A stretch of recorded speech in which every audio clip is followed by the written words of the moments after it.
కొట్టుకోకండ్రా బాబు. Sorry guys, thumbnail కోసం అలా రాసా గానీ కొట్టుకోండి, కానీ పాన్ చూస్తూ కొట్టుకోకండి. నేను ఈ టాపిక్ పైన కొంచెం పచ్చిగా మాట్లాడాలనుకుంటున్నా.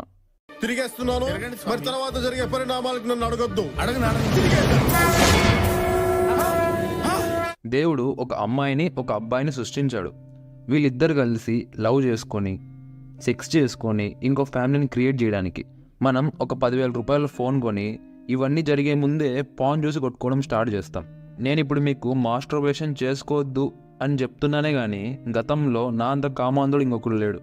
అది 2016. అప్పుడు నేను పాన్ బాత్రూంలో చూసేవాడిని, స్నానం చేస్తూ చూసేటోడిని, ఫుడ్ తింటూ చూసేటోడిని, కాలేజీలో సార్ క్లాసెస్ చెప్తుంటే బెంచ్ కింద డెస్క్లో పెట్టుకొని చూసేటోడిని.